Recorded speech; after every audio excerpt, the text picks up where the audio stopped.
नमस्कार साथियों, कैसे हैं आप। आज की वीडियो में मैं फिर लेकर हाजिर हूँ आपके लिए junior accountant TRA, JVBNL, CPT, BBA, MBA और BCom एग्ज़ाम्स के लिए अकाउंटेंसी के चैप्टर पार्टनरशिप अकाउंट्स फंडामेंटल्स के MCQs। तो क्वेश्चन फर्स्ट है, features of a partnership firm are, मतलब पार्टनरशिप फर्म की क्या विशेषताएँ हैं साझेदारी फर्म की। तो यहाँ ऑप्शन डी आएगा, ऑल ऑफ द अबव, मतलब उपयुक्त सभी। तो उसमें क्या क्या आएगा, ए ऑप्शन है, 2 or more persons are carrying common business under an agreement, मतलब 2 या 2 से अधिक आदमी मिलकर कोई सामान्य बिजनेस करते हैं, किसी अपने एग्रीमेंट करके उसके अंडर में कोई भी बिजनेस चलाते हैं। ऑप्शन बी है, they are sharing profits and losses in fix ratio, मतलब उनका जो भी प्रॉफिट या लॉस जो भी होगा वो शेयर करने का जो रेशियो होगा वो पहले से फिक्स रहेगा। और business is carried by all or any of them acting to all as an agent, मतलब उनमें से कि सभी के द्वारा या किसी भी एक के द्वारा बिजनेस चलाया जा सकता है और सारे जो भी होंगे ये एजेंट काम करते हैं, मतलब फर्म के लिए। फिर क्वेश्चन सेकंड है, following are essential elements of a partnership firm except, मतलब साझेदारी फर्म के निम्नलिखित में से सभी विशेषताएं हैं, महत्वपूर्ण जो तथ्य है या बातें हैं वो हैं सिर्फ एक के अलावा। तो वो क्या आएगा, तो यहाँ ऑप्शन सी आएगा, equal share of profit and losses, मतलब लाभ और हानि की जो भी होगा वो बराबर से बांटा जाएगा। तो ये ज़रूरी नहीं है, ये हो सकता है बराबर से भी बांटा जाए या कोई और भी रेशियो हो सकता है। बाकी तीनों ऑप्शन जो है एटलीस्ट 2 पर्सन्स, ये मतलब 2 ही आदमी होंगे कम से कम। और there is an agreement between all partners, मतलब सभी पार्टनर्स के बीच में समझौता होएगा, चाहे वो लिखित हो चाहे मौखिक हो, लेकिन समझौता ज़रूर होएगा। और partnership agreement is for some business, मतलब किसी न किसी बिजनेस के लिए ही पार्टनरशिप फर्म बनाई जाएगी और उसका एग्रीमेंट करेंगे वो। तो ये बाकी तीनों बातें सही है, ऑप्शन सी गलत नहीं है। थर्ड क्वेश्चन है, in case of partnership the act of any partner is, मतलब किसी भी साझेदार का किया गया कार्य पार्टनरशिप में क्या होएगा। तो यहाँ ऑप्शन नहीं आएगा, बाइंडिंग ऑन ऑल पार्टनर्स, मतलब सभी पर बाध्यकारी होगा। जो भी पार्टनर कोई भी कार्य करेगा तो वो सभी पार्टनर्स पे लायबल रहेगा, या सभी पार्टनर्स उसके अंडर आएंगे, उससे जुड़े रहेंगे। फिर क्वेश्चन फोर्थ है, which of the following statement is true, मतलब निम्नलिखित में से कौन सा कथन सत्य है। तो ऑप्शन बी आएगा यहाँ पर, a minor can be admitted as partner only into the benefits of the partnership, मतलब जो भी नाबालिग होगा, 18 साल नहीं होगी जिसकी उम्र, उसको पार्टनर तो बना सकते हैं, लेकिन सिर्फ उसको लाभ का ही पार्टनर बनाएंगे, सिर्फ लाभ में ही उसको भागीदार बनाएंगे, बाकी और किसी काम में उसको भागीदारी नहीं देते हैं। फिर क्वेश्चन फिफ्थ है, ostensible partners are those who, मतलब जो दिखावटी साझेदार होते हैं वो कौन होते हैं, मतलब जो सिर्फ दिखावटी के लिए होते हैं, तो वो ऐसे पार्टनर कौन होते हैं। तो यहाँ ऑप्शन सी आएगा, don't contribute any capital and without having any interest in the business lend their name to the business, मतलब वो ऐसे लोग होते हैं जो न तो कैपिटल लगाते हैं न कोई इंटरेस्ट होता है उनको, जो पार्टनरशिप फर्म की जो बिजनेस चला रही है उसमें सिर्फ वो अपना क्या है नाम जो होता है उनका वो यूज करने के लिए देते हैं बिजनेस को। जैसे मान लो आप अमिताभ बच्चन को आपने इसमें ऑस्टेंसिबल पार्टनर बना लिया, तो वो सिर्फ अपना नाम आप उसका यूज़ कर रहे हो, बाकी उसको कोई मतलब नहीं है, ना तो वो कैपिटल लगाएगा ना कोई और वो इंटरेस्ट दिखाएगा आपके बिज़नेस में, बस वो आपके बिज़नेस के लिए एक तरह से फ़ायदेमंद हो जाएगा कि उनका नाम आपकी साझेदारी फर्म से जुड़ गया है। फिर क्वेश्चन 6 है, sleeping partners are those who, मतलब निष्क्रिय साझेदार कौन होते हैं। तो यहाँ ऑप्शन बी आएगा, don't take any part in the conduct of business but provide capital and share profit and losses in the agreed ratio, मतलब जो बिज़नेस जो चल रहा है अपना जो पार्टनरशिप फर्म का, उसमें कोई भी पार्ट नहीं लेते हैं, मतलब उसमें कोई भागीदारी नहीं दिखाते हैं, वो सिर्फ कैपिटल लगाते हैं और कैपिटल के पेटे जो भी उसको लाभ या हानि होती है वो जो इनका पहले से फिक्स रेशियो है, जो एग्रीड रेशियो है, मतलब पहले से जो इनने मान रखा है उस रेशियो के हिसाब से वो प्रॉफिट और लॉस शेयर करता है। फिर क्वेश्चन 7 है, the relation of partners with the firm is that of, मतलब जो साझेदार होते हैं उनका फर्म से क्या रिलेशन होता है, उनका क्या कनेक्शन होता है आपस में। तो यहाँ ऑप्शन सी आएगा, an owner and N agent, मतलब स्वामी और एजेंट, मतलब उसका ये आपस में इनका रिलेशन होता है कि फर्म तो ओनर होती है और वो एजेंट होते हैं फर्म के। फिर क्वेश्चन 8 है, what should be minimum number of persons to form a partnership, मतलब पार्टनरशिप फर्म बनाने के लिए कम से कम कितने आदमी होने की ज़रूरत होती है। तो यहाँ ऑप्शन ए आएगा 2, मतलब 2 आदमी कम से कम चाहिए किसी पार्टनरशिप फर्म को बनाने के लिए।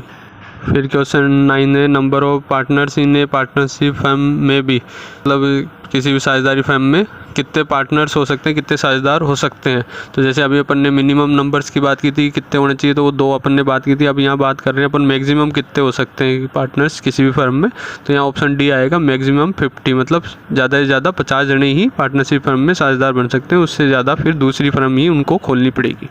फिर क्वेश्चन 10 है, लाइबिलिटी ऑफ पार्टनर इज, मतलब साझेदार का दायित्व होता है, मतलब कितना दायित्व होएगा किसी भी साझेदार का पार्टनरशिप फर्म में। तो यहाँ ऑप्शन बी आएगा, अनलिमिटेड, मतलब असीमित होता है उनका दायित्व, मतलब उनकी जितनी पूंजी लगी हुई है, जितना प्रॉफिट है साझेदारी फर्म में, वो तो वो लगेगा ही। उसके अलावा उसकी पर्सनल जो भी एसेट्स होगी वो भी उसमें लाइबिलिटी में आती है, कि अगर फर्म की कोई दायित्व अगर चुक नहीं पा रहा है तो वो साझेदार की पर्सनल एसेट्स से भी चुकाया जाएगा।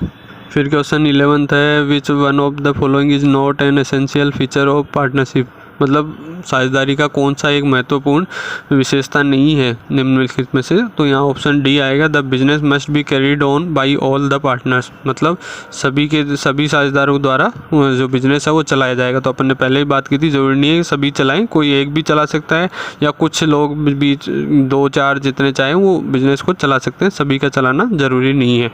बाकी जो ऑप्शन है वो सब सही है, मतलब उसकी विशेषताएं जैसे there must be an agreement, जैसे अपन ने बात की थी वही, उनके बीच में कोई ना कोई समझौता होना चाहिए। There must be a business, मतलब कोई ना कोई बिजनेस होना चाहिए जिसको वो चलाते हैं।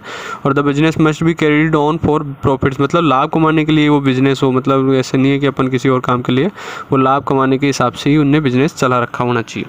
अगर लाभ कमाने के लिए नहीं है तो वो ट्रस्ट वगैरह या नॉट फॉर प्रॉफिट ऑर्गेनाइजेशन में आ जाता है। फिर क्वेश्चन 12 है, every partner is bound to attend diligently to his in the conduct of the business is, मतलब प्रत्येक साझेदार बाउंड है किस चीज़ के लिए, कि वो सारे जो भी कंडक्ट बिजनेस के लिए जो भी कार्य है वो पूरी तत्परता से करे और परिश्रम से करे। तो ये क्या कहलाती है, तो यहाँ ऑप्शन डी आएगा, ड्यूटीज़, मतलब उसके दायित्व हैं, ये उसकी कर्तव्य हैं कि वो जो भी कार्य करे वो पूरी तत्परता से और परिश्रम से लगन से करे। फिर क्वेश्चन 13 है, forming a partnership deed is, मतलब पार्टनरशिप डीड बनाना क्या है, ज़रूरी है कि नहीं है। तो यहाँ ऑप्शन सी आएगा, नॉट मैंडेटरी, मतलब ज़रूरी नहीं है पार्टनरशिप डीड बनाओ, आप समझौता वैसे भी मौखिक भी कर सकते हो, उसको पार्टनरशिप डीड का या साझानामा बनाना ज़रूरी नहीं है। ये फिर क्वेश्चन 14 है, partnership deed is also called, मतलब साझानामा को और क्या कहते हैं अपन। तो यहाँ ऑप्शन डी आएगा, आर्टिकल्स ऑफ पार्टनरशिप, तो इसको साझेदारी का विलेख कहते हैं, यानी साझेदारी विलेख भी ये होता है। फिर क्वेश्चन 15 है, which of the following is not incorporated bye partnership act, मतलब साझेदारी जो कानून है या जो लॉ है वो निम्नलिखित में से किसको शामिल नहीं करता है। तो यहाँ ऑप्शन डी आएगा, all drawings are to be charge interest, मतलब साझेदारी जो एक्ट है कानून है उसमें ड्राइंग्स या आहरण जो भी होता है उस पर इंटरेस्ट चार्ज करने का कोई भी प्रावधान नहीं है। बाकी ऑप्शन ए बी सी जो भी है वो प्रावधान है, मतलब profit and loss are to be shared equally, मतलब लाभ और हानि जो भी होंगे वो बराबर रूप से बांटे जाएंगे। No interest is to be given on capital, मतलब कैपिटल जो भी लगाई है साझेदारों ने उस पर कोई इंटरेस्ट उनको नहीं मिलेगा। और all loans are to be charge interest at the rate 6% per annum, मतलब 6% वार्षिक ब्याज दर से जो भी लोन साझेदारों ने फर्म को दिया उस पर 6% ब्याज दर उसको मिलेगी। फिर क्वेश्चन 16 था, when is the partnership act enforced, मतलब पार्टनरशिप एक्ट कब लागू होएगा। तो यहाँ ऑप्शन ए आएगा, when there is no partnership deed, मतलब कोई साझानामा नहीं होता साझेदारों के बीच में तब पार्टनरशिप एक्ट के जो भी प्रावधान है वो लागू होंगे। फिर क्वेश्चन 17 था, इन the absence of partnership did the interest is allowed on partners capital, मतलब पार्टनरशिप डीड नहीं हो रखी है तो जो पार्टनर्स ने कैपिटल लगा रखी, साझेदारों ने जो फर्म में कैपिटल लगा रखी उस पर कितना ब्याज दे होगा। तो ये अपन ने अभी थोड़ी देर पहले ही बात की थी, जब डीड नहीं बनी हुई होती है तब पार्टनरशिप एक्ट लागू होएगा और पार्टनरशिप एक्ट में कैपिटल पे ब्याज देने का कोई भी प्रावधान नहीं है। तो यहाँ ऑप्शन डी आएगा, नो इंटरेस्ट इज अलाउड, मतलब कोई भी ब्याज नहीं मिलेगा। फिर क्वेश्चन 18 था, इन the absence of a partnership did the allowable rate of interest on partners loan account will be, मतलब कि साझानामा नहीं हो रखा है उसके अभाव में जो लोन पार्टनर ने दे रखा है, साझेदार ने जो लोन दे रखा है उस पर जो अलाउेबल रेट है, मतलब जो उसको रेट मिलेगी इंटरेस्ट की वो क्या रहेगी। तो यहाँ ऑप्शन ए आएगा, 6% पर एनम सिंपल इंटरेस्ट। तो अपन ने ये बात की थी, इसमें पार्टनरशिप डीड नहीं होगी तो वो पार्टनरशिप एक्ट लागू होगा, और एक्ट में अपन ने बात की थी कि लोन पर 6% पर एनम जो भी वार्षिक दर से जो इंटरेस्ट मिलेगा वो उस पर उसको दे होगा। तो यहाँ ऑप्शन ए आएगा। फिर क्वेश्चन 19 था, A and B are partners in a partnership firm without any agreement, A devotes more time for the firm as compared to B.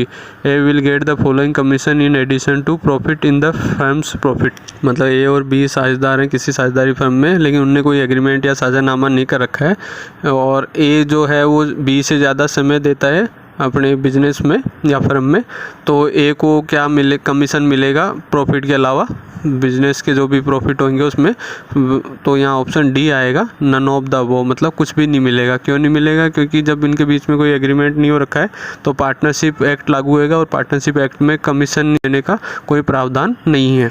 फिर क्वेश्चन 20 है, in the absence of agreement partners are not entitled to, मतलब साझानामा नहीं हो रखा है तो साझेदारों को क्या नहीं मिलेगा निम्नलिखित में से। तो यहाँ ऑप्शन डी आएगा, बोथ ए एंड बी, मतलब न तो उसको वेतन मिलेगा, सैलरी मिलेगी, न उसको कमीशन मिलेगा। यहाँ तो सी जो ऑप्शन है, इक्वल शेयर इन प्रॉफिट, तो साझानामा नहीं होता है तो जैसे अपन ने पहले बात की थी कि साझेदारी कानून जो है वो लागू होएगा, तो उसमें सिर्फ क्या बात कर रखी है, उसमें इक्वल शेयर की प्रॉफिट की बात कर रखी है, उसमें ना तो सैलरी देने की बात है ना कमीशन देने की बात है।